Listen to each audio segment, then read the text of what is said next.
Bé, doncs bon dia i gràcies per promoure aquestes jornades de crítica i autocrítica des de la CUP de Barcelona. I gràcies per fer-me. He de dir que soc votant desencantat de diverses candidatures municipalistes i espero que aquest debat serveixi no per enamorar-me excessivament, però sí per posar en comú els dubtes o les qüestions que jo he vist en el darrer cicle polític, no?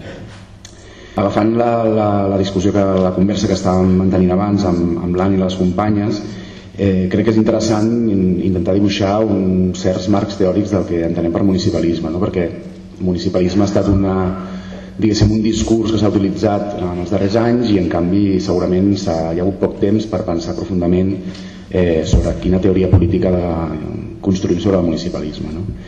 Aleshores, com a breus notes, perquè no tenim molt de temps, sí que veig que hi ha tres visions del municipalisme damunt la taula.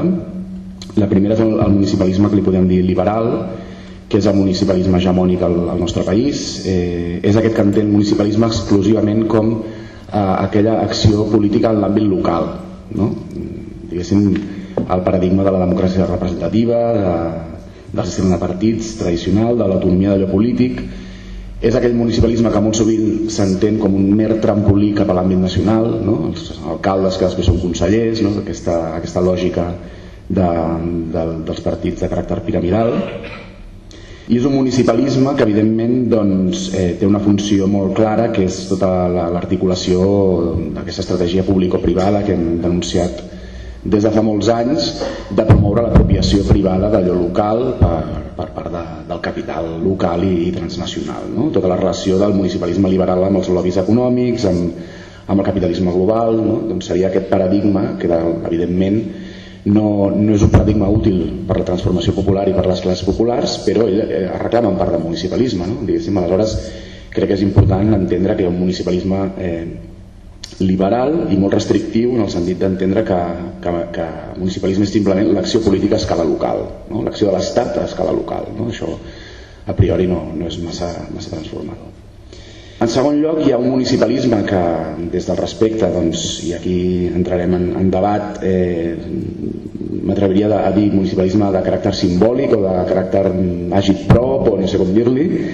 Us animo a que el definim entre tots, perquè segurament doncs, la CUP de Barcelona crec que ha pecat o ha tingut alguna visió similar en aquesta accepció del sindicalisme, del municipalisme, que és un municipalisme una mica paradoxal, perquè per una banda entén que l'esfera institucional és un simulacre, no?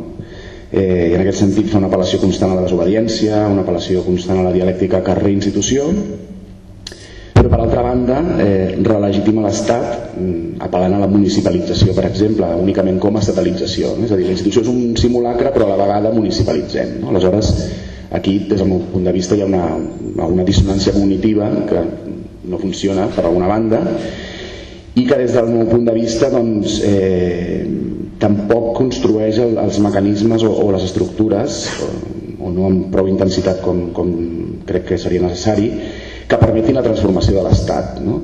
Ni tampoc penso que promogui el naixement de noves institucionalitats populars que tinguin prou força com per transformar les estructures de l'Estat, no? Aleshores crec que aquesta estratègia doncs, llença un missatge confús sovint a les classes populars i a la societat, i és una estratègia que no sé fins a quin punt és útil o transformadora, i potser doncs, crec que és interessant que puguem revisar des del respecte i el carinyo, i que puguem doncs, tenir un debat al voltant de com s'ha articulat aquests anys de municipalisme, no? I en tercer lloc, crec que hi ha un municipalisme que encara s'ha de construir, o que hi ha algunes vessants també que la CUP de Barcelona ha fet o que Barcelona en Comú ha fet, no?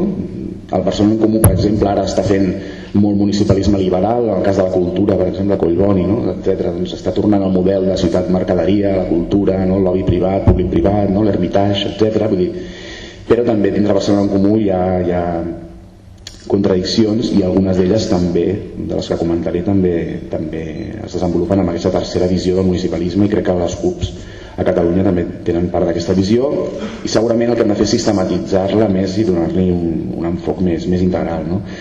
En aquest sentit crec que hi ha un municipalisme que s'entén com a projecte integral de reapropiació col·lectiva i material de l'espai local, no només d'allò polític sinó de totes les relacions polítiques, socials, econòmiques i culturals que es donen en un municipi concret, no? I sobretot un municipalisme amb una estratègia de col·lectivització democràtica i comunitària dels recursos locals, no? Un municipalisme que no s'entén evidentment com una acció política a l'àmbit local, sinó que s'entén com un moviment de reapropiació col·lectiva d'allò local, sigui urbà o sigui rural, no? Aquest municipalisme, que li podem dir material, col·lectivista, comunitari, constituent, com vulgueu, què és el que hauria de prioritzar des del meu punt de vista? En primer lloc, la creació d'estructures populars comunitàries, no? Aquest municipalisme no ha de tenir la prioritat presentar candidatures municipals, sinó que la seva prioritat ha d'estar donar suport i contribuir a la creació d'estructures populars comunitàries, amb la idea de reapropiació d'espais públics i privats, amb la idea de la comunalització, l'autogestió comunitària, la gestió comunitària d'equipaments públics, la relació amb els moviments socials des del punt de vista de les infraestructures, de la rereguarda, no? Que planteja els sindicats de barri, no? Hi ha una ofensiva però també hi ha una necessitat d'estructures populars de rereguarda, no? Doncs els ateneus, les escoles populars, els menjadors comunitaris, tot el debat dels béns comuns, urbans, locals, comunitaris, les estructures del comú, és a dir, la priorització de l'autoorganització comunitària i d'àmplies estructures populars de base que sigui allà on es produeix la transformació i el canvi en la correlació de forces a nivell popular, no? Amb un sentit ampli, no? I no només pensant al carrer com a espai de mobilització, sinó que al carrer com a espai de creació d'estructures populars, no? Que penso que això és un debat que no s'ha tingut en la segona accepció de municipalisme, no? En segon lloc, la priorització des del meu punt de vista és la creació d'estructures econòmiques, col·lectives i democràtiques. Sense una altra estructura econòmica a nivell de ciutat no podrem transformar les estructures polítiques de representació. Si no hi ha una capacitat de contrapoder econòmic no podrem fer fora el capitalisme de les nostres ciutats. Jo crec que aquest debat o el posem damunt la taula de forma central o no avançarem. Hi ha dues direccions: la col·lectivització de l'àmbit productiu, evidentment doncs, tot el que és energia, alimentació, cultura, tecnologia, mobilitat, rehabilitació d'habitatges, economia circular, reciclatge, és a dir, tota la dimensió material, productiva, urbana, és prioritària col·lectivitzar-la ja en diferents formes, no? També l'àmbit reproductiu, les companyes feministes heu desenvolupat doncs, la col·lectivització de l'àmbit reproductiu, la democratització de les cures, etc. Tot això, tota aquesta part de la reproducció de la vida també s'ha de col·lectivitzar i democratitzar. I aquesta creació d'estructures econòmiques col·lectives i democràtiques, aquesta autoorganització econòmica popular doncs, pot tenir diferents formes, des del cooperativisme però també les municipalitzacions amb participació autogestionada, tot el que estem desenvolupant de pols cooperatius, d'ecosistemes cooperatius locals, les finances ètiques han de tenir un paper important, i l'objectiu és democratitzar l'economia de la ciutat, promoure la seva transició social, ecològica, feminista de l'economia. És fonamental que el municipalisme tingui la pota de l'estructura econòmica col·lectiva per poder transformar realment la ciutat, perquè si no, doncs no tenim una força material per fer-ho, no?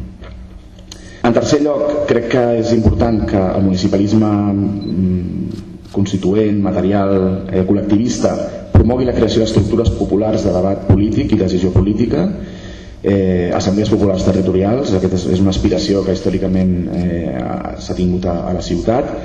Crec que han de ser assemblees populars territorials no subordinades a unes candidatures, sinó que hi participin, que les candidatures municipalistes les promoguin i donin suport, però hi participin membres de diferents candidatures, militants independents.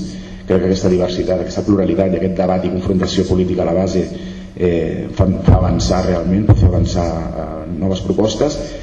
I doncs, la fórmula d'organitzar la democràcia directa, crear plans d'acció i enfortiment socioeconòmic i polític local, campanyes, estratègies, plataformes reivindicatives, mobilitzacions. És necessari crear institucions populars, una nova institucionalitat a la ciutat que d'alguna forma es reapropiï i exerceixi el poder popular polític a nivell territorial. Crec que és fonamental, no?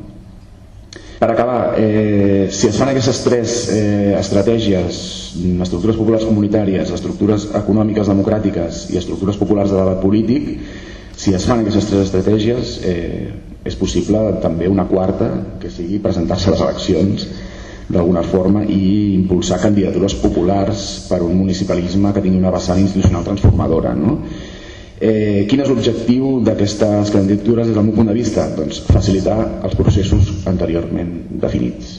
O sigui, per mi, si hi ha una candidatura que es presenta a les eleccions, si hi ha un ajuntament transformador en forma de govern, ha de ser una eina que trenqui les barreres estructurals de les institucions burgeses estatals. El municipi no deixa de ser una estructura de la monarquia espanyola, de l'estat capitalista, etc. Per tant, té unes resistències, la Yolanda segurament després ho explicarà, no? També burocràtiques, institucionals, que s'han de trencar, i facilitar doncs, l'autoorganització popular, l'autoorganització comunitària, la democratització econòmica, etc. Que tradueixin en acció institucional les propostes de les assemblees populars i que doncs, treballi bàsicament amb la idea de col·lectivitzar, municipalitzar el sòl, col·lectivitzar l'habitatge. Crec que això és fonamental, garantir serveis socials, democratitzar polítiques econòmiques, concertant-les amb aquests actors organitzats, cooperatius, comunitaris i públics, i bàsicament doncs, fomentar la transició ecològica, social, econòmica, feminista dels municipis, intentar que l'alternativa anticapitalista doncs, sigui una alternativa material, popular, àmplia, i que realment transformi les institucions, però sobretot també la vida de les classes populars cap a una millora. I bé, doncs gràcies per convidar-me i espero que hagi servit per un debat positiu que avanci. Gràcies.